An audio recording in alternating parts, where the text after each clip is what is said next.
దేవుని నామానికి మహిమ కలుగును గాక. క్రీస్తునందు ప్రియమైన దేవుని బిడ్డలారా, ఈ దినము జూన్ 17వ తేదీ లేఖన భాగము అపోస్తుల కార్యము 3వ అధ్యాయము లో నుండి దేవుని యొక్క వాగ్దానము 7వ వచనము, అతడి పాదములోను చీలమండలములోను బలము పొందెను. యెరూషలేము దేవాలయము ముందు శృంగారమును దేవాలయము దగ్గర ఆ ద్వారము దగ్గర కుంటివాణ్ణి కొంతమంది మోసుకొని వచ్చి ఆ దేవాలయం ముందు అతను ఉంచుతూ వచ్చేది. అతడు దేవాలయంలోకి వెళ్ళే వారిని భిక్షము అడుగుతూ జీవనం చేస్తున్నాడు. అతడు ద్వారం దగ్గరే ఉన్నాడు గాని ఎప్పుడైనా ఎక్కడైనా ఏ సమయంలో లోపలికి వెళ్ళి దేవుణ్ణి అడిగినట్టు లేదు. కానీ ఒక దినాన యేసు ప్రభువారి శిష్యులైన పేతురు యోహానులు పగలు 3 గంటలప్పుడు ఆ మందిరములోనికి ప్రార్థన చేసుకోవటానికి వెళ్తుండగా ఈ యొక్క కుంటివాడు వారిని భిక్షమడగా, మా యొద్ద వెండి బంగారము లేవు, కానీ మాకు కలిగినదే నీకు ఇస్తున్నామని చెప్పి యేసుక్రీస్తు నామమున లేచి నడవమని వాడి కుడి చేయి పట్టుకొని లేవనెత్తును. వెంటనే వాని కాళ్ళలోకి చీలమండలంలోనికి బలము వచ్చును.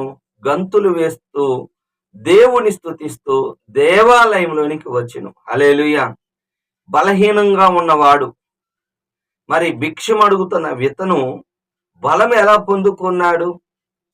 అందరూ పేతురు యోహానికి వెళ్ళి తేరు చూస్తున్నారు.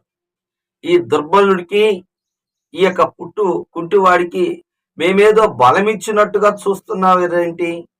మా శక్తి చేతను, మా సొంత బలము చేతను వీనికి నడవ శక్తి మేము ఇవ్వలేదు.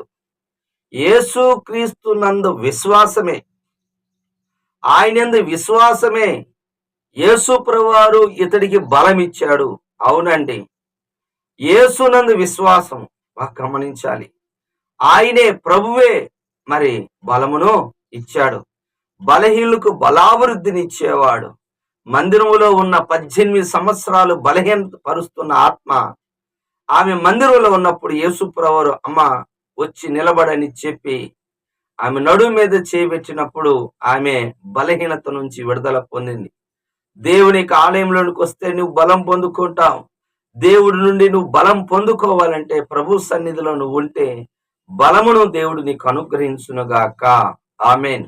ఒప్పుకోవలసిన పాపాన్ని మనం చూసినట్లయితే 14వ వచనము, యేసు ప్రభువారిని అక్కడ వాళ్ళు నిరాకరించి నరహంతకుని కోరుకున్నారు.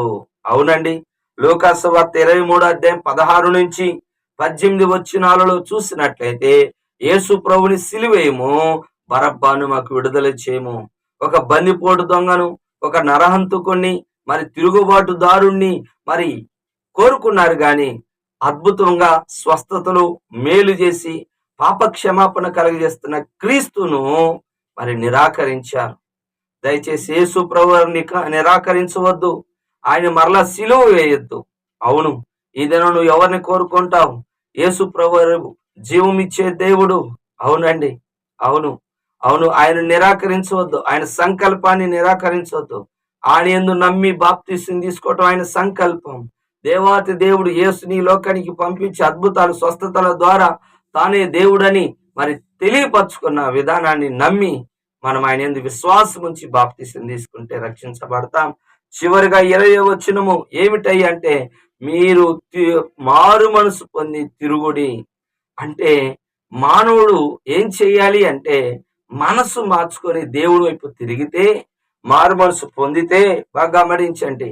అంటే మత్తయి సువార్త 20వ అధ్యాయములో మనం చూసినట్లయితే ఒక సందర్భము ఉన్నదండి. ఏమిటి అంటే, ద్రాక్ష తోట మరి యజమానుడు, ఒక తండ్రి గారికి 2 కుమారులు గారు, మొదటి వాడు నేను వెళ్తానని చెప్పి వెళ్ళలేదు, మరొకడు వెళ్ళను అని చెప్పి మనసు మార్చుకొని వెళ్ళెను. అవునండి, మనసు మార్చుకొని అంటే మారు మనసు కావాలి నాకు అని లూకాసు వార్త 15వ అధ్యాయం 7వ వచనములో 99 మంది నీతిమంతుల కంటే మనసు మార్చుకొని మార్పు పొందు ఒక్క పాపి విషయమై దేవుడు ఎంతో సంతోషిస్తాడు. కాబట్టి ఈ దినమున నీవు మార్పు నందు, మారు మనసు పొందు, పశ్చాత్తాపడు, దేవుని నామాన్ని మహిమపరచు. ప్రభా నీ వైపు తిరుగుతున్నాను, దేవుడి వైపు తిరగటం మారు మనసు, పశ్చాత్తాపడటం మారు మనసు, వెళ్తున్న మార్గాన్ని తొలగించుకొని దేవుడి మార్గంలోకి రావటం మారు మనసు అండి. ఈ విధంగా మారు మనసు పొంది పరలోక రాజ్యానికి సిద్ధపడవలసిందిగా ప్రేమతో మనం చేస్తున్నాం. దేవుడి మాటలు దీవించును గాక. ఆమేన్. ప్రార్థన చేసుకుందాం. ప్రేమ కలిగిన తండ్రి యేసయ్యా, నీకు వందనాలు, స్తోత్రాలు. ఈ దినము నీ కృపలో నీ దయలో నాయన కుటుంబానికి పూర్ణ స్వస్థత బాగు చేసిన దేవుడు, బలమునిచ్చిన దేవుడు, మాకు కూడా బలమిస్తావని నిన్ను ఆశ్రయించిన బలమును అందుతాము నాయన.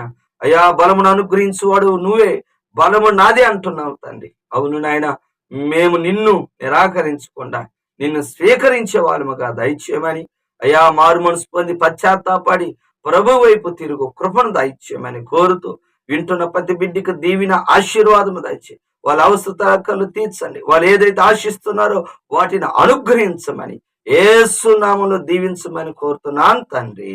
ఆమేన్.